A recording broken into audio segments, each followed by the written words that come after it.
कधी कुणी कल्पनाही केली नसेल, मुगाच्या डाळीपासून एवढी चविष्ट भाजी तयार होऊ शकते, ज्याच्यापुढे नॉनव्हेजची चवसुद्धा फेल वाटेल. घरच्या साहित्यामध्ये कमीत कमी वेळेमध्ये साध्या सोप्या पद्धतीने तयार केलेली ही मुगाची भाजी चवीला तर मस्तच लागते. बनवणे अगदी सोपी आहे. काही मिनिटामध्येच तयार होते. नक्की ट्राय करून बघा. सुरुवात करूया. तर सर्वात आधी इथे मी मुगाची डाळ जी आहे ना, ती रात्रभर पाण्यामध्ये भिजत घातलेली होती. तुम्ही अख्खे मूगसुद्धा या जागी वापरू शकता. मुगातलं सर्व पाणी निथळून घ्यायचं. आता एका मिक्सरच्या भांड्यामध्ये आपल्याला 2 मध्यम आकाराचे कांदे घ्यायचे आहे.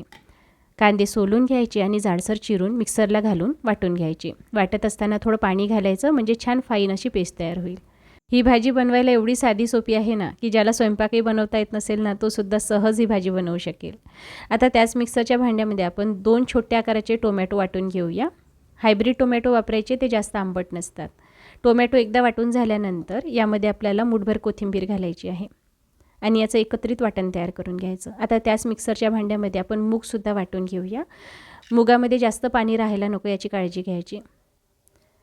मूग मिक्सरला घालून झाल्यानंतर यामध्ये अर्धा चमचा जिरे घालायचं आणि सोबतच लसूण आल्याची पेस्ट घालायची.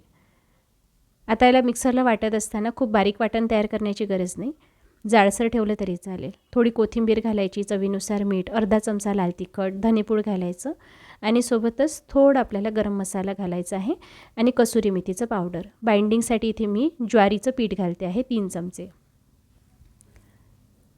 आता यामध्ये आपल्याला 1 चमचा तेल घालायचं आहे. नीट मिसळून घ्यायचं. आजची ही चविष्ट भाजी बनवण्यासाठी मी गॅसचा वापर न करता व्ही-गार्डचा हा इंडक्शन स्टोव्ह वापरते आहे. यामध्ये आपल्याला 10 प्रीसेट ऑप्शन मिळतात आणि याचं डिझाईन, लुक तुम्ही बघू शकता. अगदी स्लिम आहे, लाईटवेट आहे आणि कुठेही टेबलवर तुम्ही सहज ठेवू शकता. हा जास्त जागासुद्धा घेत नाही.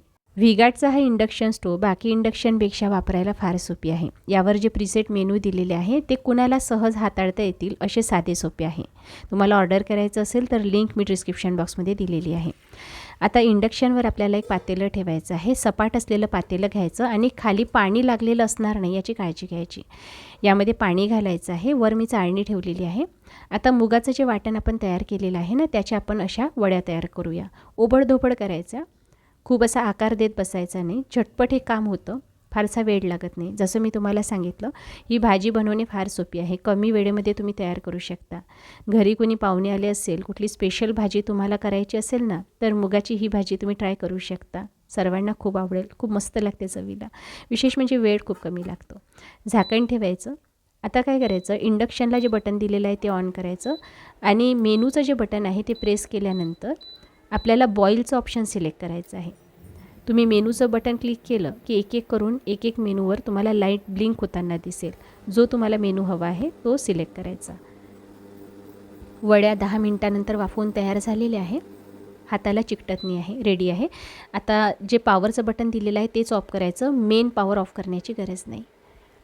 आणि इंडक्शन बंद केल्यानंतर काही वेळ याचा फॅन सुरू राहतो. तुम्हाला आवाज जर येत असेल तर असं समजायचं नाही की इंडक्शन सुरू आहे. फॅन यासाठी असतो की इंडक्शन गरम असताना त्याला गार करण्यासाठी तो फॅन दिलेला आहे. काही वेळानंतर तो फॅनसुद्धा आपोआप बंद होईल. वड्या वाफवून झाल्यानंतर थोड्या गार झाल्या की सोडवून घ्यायच्या. वड्या ज्या आहेत ना, पूर्ण गार झाल्यानंतरच तळायच्या आहे. पण मला ना शूट लवकर कंप्लीट करायचं होतं, म्हणून थोड्या हलक्या गरम असताना, ओलसर असतानाच मी तळलेले आहे. त्यामुळे भांड्याला चिकटू शकतात. तुम्ही पूर्णपणे गार झाल्यानंतरच तळायचं आहे. आता तेल गरम करण्यासाठी पॉवर बटन ऑन केल्यानंतर मेनू बटनवर क्लिक करायचं. फ्रायचं ऑप्शन सिलेक्ट करायचं. तेल हलकं गरम झालं की यामध्ये वड्या घालायच्या आहे.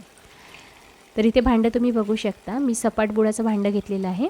यासाठी स्पेशल भांडी येतात ज्याची बूड सपाट असतात, म्हणजे याला हीट जी आहे ना ती समान लागते. सर्व बाजूनी नीट तळल्या जातं. बघा, वड्या मी ओल्या असताना तळले ना तर हलक्या त्या खालील बाजूनी चिकटलेल्या होत्या, पण तुम्ही गार झाल्यानंतर तळाल तर भांड्याला अजिबात चिकटणार नाही.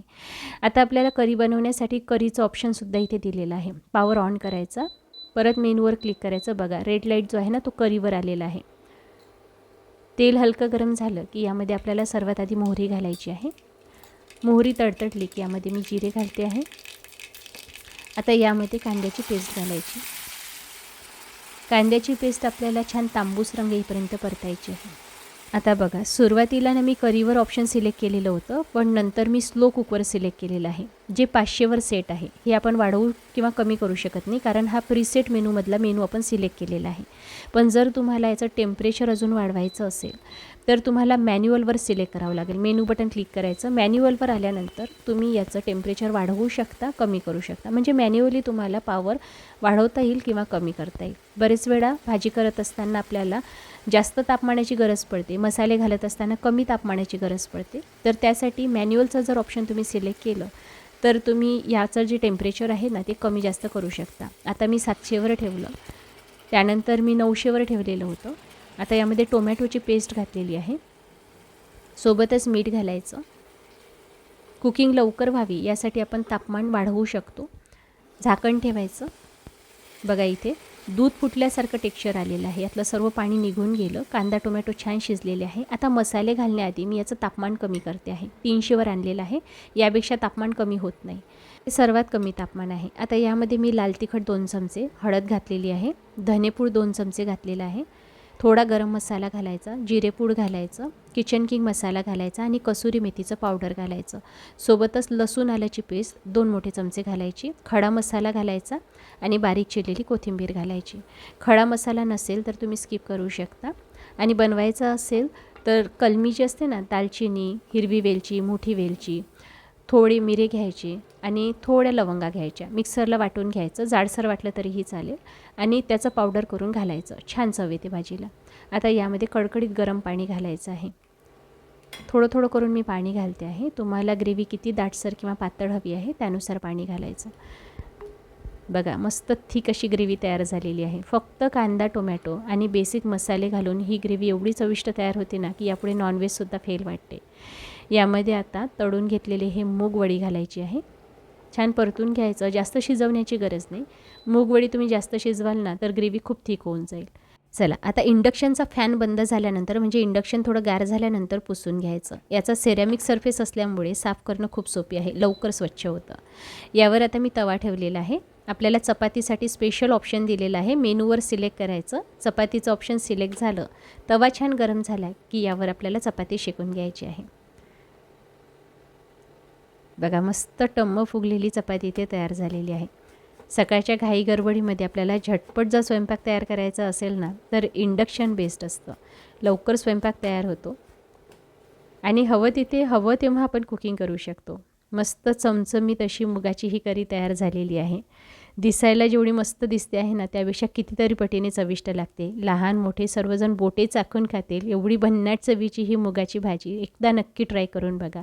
तर आजची ही मुगाची करी तुम्हाला कशी वाटली मला कमेंट करून नक्की कळवा. जर आवडली असेल तर लाईक शेअर करा आणि अशाच नवनवीन रेसिपी पुढेही बघण्यासाठी घरोघरी अन्नपूर्णा या यूट्यूब चॅनलला सबस्क्राईब करून फेसबुक पेजला फॉलो नक्की करा. लवकरच भेटूया. तोवर व्हिडिओ बघण्यासाठी तुमचे मनपूर्वक आभार.